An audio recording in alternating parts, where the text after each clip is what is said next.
ಎಂಥ ಬಿಸಿಲಲ್ವಾ. ಈ ಸುಡೋ ಬಿಸಿಲಿಗೆ ಏನಾದ್ರು ತಣ್ಣಗೆ ತಿಂತಾ ಇರಬೇಕು, ಕುಡಿತಾ ಇರಬೇಕು ಅನಿಸುತ್ತಲ್ವಾ.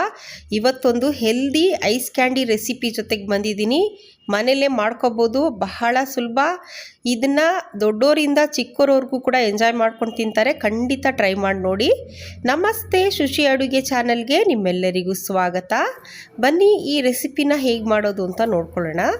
ಇಲ್ಲಿ ನಾನು ಒಂದು ಚಿಕ್ಕ ಸೈಜು ಗ್ರೀನ್ ಕಲರ್ ಕಲ್ಲಂಗಡಿ ಹಣ್ಣನ್ನು ತಗೊಂಡಿದ್ದೀನಿ.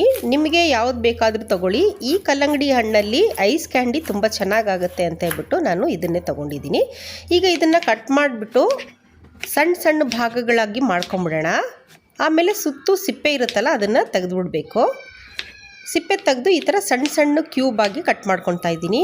ತುಂಬ ಚೆನ್ನಾಗಿ ಟೇಸ್ಟಿಯಾಗಿ ಆಗುತ್ತೆ ಐಸ್ ಕ್ಯಾಂಡಿ. ಮನೇಲೇ ಮಾಡ್ಕೋಬೋದು. ಖಂಡಿತ ಈ ರೆಸಿಪಿನ ಟ್ರೈ ಮಾಡಿ ನೋಡಿ. ಈ ಥರ ರುಚಿಯಾಗಿರೋ ರೆಸಿಪಿಗಳಿಗೆ ದಯವಿಟ್ಟು ಶುಚಿ ಅಡುಗೆ ಚಾನಲ್ನ ಸಬ್ಸ್ಕ್ರೈಬ್ ಮಾಡ್ಕೊಳ್ಳಿ. ನಿಮ್ಮ ಫ್ರೆಂಡ್ಸ್ಗೆ, ಫ್ಯಾಮಿಲಿಗೆ ಎಲ್ಲರಿಗೂ ಶೇರ್ ಮಾಡಿ. ಹಾಗೆ ನನ್ನ ಚಾನಲ್ನ ಸಬ್ಸ್ಕ್ರೈಬ್ ಮಾಡಿದಿರ ನೋಡ್ತಾ ಇರೋರು ದಯವಿಟ್ಟು ನನ್ನ ಚಾನಲ್ನ ಸಬ್ಸ್ಕ್ರೈಬ್ ಮಾಡಿಕೊಂಡು ಸಪೋರ್ಟ್ ಮಾಡಿ. ಈಗ ಸಣ್ಣದಾಗಿ ಕಟ್ ಮಾಡಿರೋ ಕಲ್ಲಂಗಡಿ ಹಣ್ಣನ್ನೆಲ್ಲನೂ ಒಂದು ಬ್ಲೆಂಡರಲ್ಲಿ ಹಾಕ್ಕೊಳ್ಳೋಣ. ಈಗ ಇದಕ್ಕೆ ಅರ್ಧದಷ್ಟು ನಿಂಬೆ ಹಣ್ಣಿನ ರಸನ ಹಾಕ್ಕೊಳ್ಳೋಣ. ತುಂಬ ಇಂಗ್ರೀಡಿಯೆಂಟ್ಸು ಏನು ಬೇಕಾಗಿರಲ್ಲ. ಒಂದು ಮೂರು ಇಂಗ್ರೀಡಿಯೆಂಟ್ಸಲ್ಲಿ ನಾವು ಐಸ್ ಕ್ಯಾಂಡಿನ ರೆಡಿ ಮಾಡ್ಕೊಂಬಿಡ್ಬೋದು. ಒಂದು ಪಿಂಚಷ್ಟು ಉಪ್ಪು ಹಾಕ್ಕೊಂಡು 3-4 ಟೀ ಸ್ಪೂನಷ್ಟು ಸಕ್ಕರೆ ಹಾಕ್ಕೊಳ್ಳೋಣ. ಈ ಕಲ್ಲಂಗಡಿ ಹಣ್ಣಲ್ಲಿ ಸಕ್ಕರೆ ಅಂಶ ಜಾಸ್ತಿ ಇದ್ದರೆ ಸಕ್ಕರೆ ಕಮ್ಮಿ ಬೇಕಾಗಿರುತ್ತೆ. ಸ್ವಲ್ಪ ಸಕ್ಕರೆ ಕಮ್ಮಿ ಇತ್ತು ಅಂದರೆ ಒಂದು ಸ್ಪೂನ್ ಜಾಸ್ತಿ ಸಕ್ಕರೆನೇ ಹಾಕ್ಕೊಳ್ಳಿ. ನೋಡಿ, ಈ ಥರ ನುಣ್ಣಗೆ ರುಬ್ಕೊಂಡು ಒಂದು ಫಿಲ್ಟರ್ ಸಹಾಯದಿಂದ ಇದನ್ನು ನಾವು ಸೋಸ್ಕೊಂಬಿಡೋಣ. ನೋಡಿ, ಈ ಥರ ನೀಟಾಗಿ ಸೋಸ್ಕೋಬೇಕು. ನೋಡಿ, ಈ ಥರ ಎಲ್ಲ ಸೋಸ್ಕೊಂಡು ಆದಮೇಲೆ ಇಲ್ಲಿ ನಾನು ಸಿಲಿಕಾನ್ದು ಐಸ್ ಕ್ರೀಮ್ ಮೋಲ್ಡನ್ನ ತೊಗೊಂಡಿದ್ದೀನಿ. ನಿಮ್ಮ ಹತ್ರ ಯಾವ ಐಸ್ ಕ್ರೀಮ್ ಮೋಲ್ಡ್ ಇರುತ್ತೆ ಅದರಲ್ಲೇ ನೀವು ಮಾಡ್ಕೋಬೋದು. ಈಗ ಇದಕ್ಕೆ ಕಡ್ಡಿಗಳನ್ನ ಸಿಕ್ಸ್ಕೊಂಬಿಡೋಣ. ನೋಡಿ, ಈ ಥರ ಕಡ್ಡಿಗಳನ್ನ ಸಿಕ್ಸ್ಬಿಟ್ಟು ನಾವು ರೆಡಿ ಮಾಡ್ಕೊಂಡಿರೋ ಜ್ಯೂಸ್ ಇದೆಯಲ್ಲ ಇದನ್ನು ಒಂದು ಸಲ ಚೆನ್ನಾಗಿ ಮಿಕ್ಸ್ ಮಾಡಿಕೊಂಡು ನಿಧಾನಕ್ಕೆ ಮೋಲ್ಡಲ್ಲಿ ಹಾಕೊಂಬಿಡೋಣ. ತುಂಬ ಬೇಗನೆ 3 ಇಂಗ್ರೀಡಿಯೆಂಟ್ಸಲ್ಲಿ ಮಾಡ್ಕೊಂಬಿಡ್ಬೋದು. ಮನೇಲಿ ಮಕ್ಕಳೆಲ್ಲರೂ ಎಂಜಾಯ್ ಮಾಡ್ಕೊಂಡು ತಿಂತಾರೆ.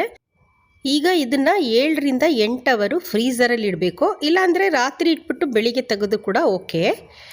ಉಳಿದಿರೋ ಈ ಜ್ಯೂಸನ್ನ ನಾನು ಮನೇಲಿ ಚಿಕ್ಕ ಈ ಥರ ಕಪ್ಸ್ ಇತ್ತು. ಈ ಕಪ್ಸ್ ಒಳಗಡೆ ಉಳಿದಿರೋ ಜ್ಯೂಸನ್ನ ಹಾಕಿ ಐಸ್ ಕ್ಯಾಂಡಿ ಮಾಡ್ತಾಯಿದ್ದೀನಿ. ಈ ಥರ ಗಾಜಿನ ಕಪ್ಸು ನಿಮ್ಮ ಹತ್ರ ಇಲ್ಲ ಅಂತಂದರೆ ಚಿಕ್ಕದು ಸ್ಟೀಲ್ದು ಟೀ ಕುಡಿಯೋ ಗ್ಲಾಸ್ಗಳಿರುತ್ತಲ್ಲ ಆ ಗ್ಲಾಸಲ್ಲೂ ಕೂಡ ನಾವು ಈ ಐಸ್ ಕ್ಯಾಂಡಿನ ಮಾಡಿಕೊಡ್ಬೋದು.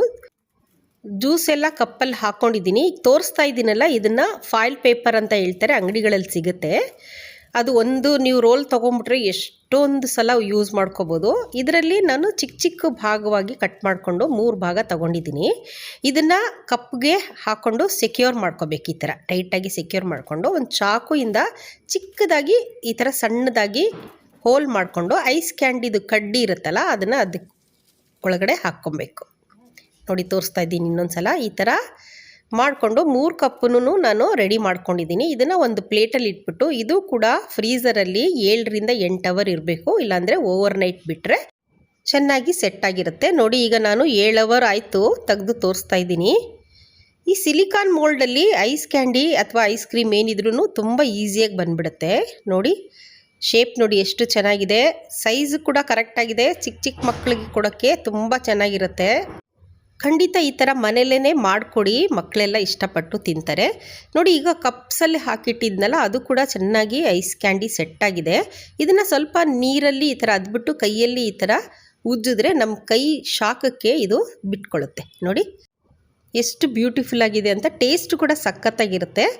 ಈ ಥರ ರೆಸಿಪಿಗಳಿಗೆ ದಯವಿಟ್ಟು ಶುಚಿ ಅಡುಗೆ ಚಾನಲ್ನ ಸಬ್ಸ್ಕ್ರೈಬ್ ಮಾಡ್ಕೊಳ್ಳಿ. ನಿಮ್ಮ ಫ್ರೆಂಡ್ಸ್ಗೆ, ಫ್ಯಾಮಿಲಿಗೆಲ್ಲ ಶೇರ್ ಮಾಡಿ. ಹಾಗೆ ನನ್ನ ಚಾನಲ್ನ ಸಬ್ಸ್ಕ್ರೈಬ್ ಮಾಡಿದಿರ ನೋಡ್ತಾ ಇರೋರು ದಯವಿಟ್ಟು ಸಬ್ಸ್ಕ್ರೈಬ್ ಮಾಡಿಕೊಂಡು ನನಗೆ ಸಪೋರ್ಟ್ ಮಾಡ್ತೀರಿ.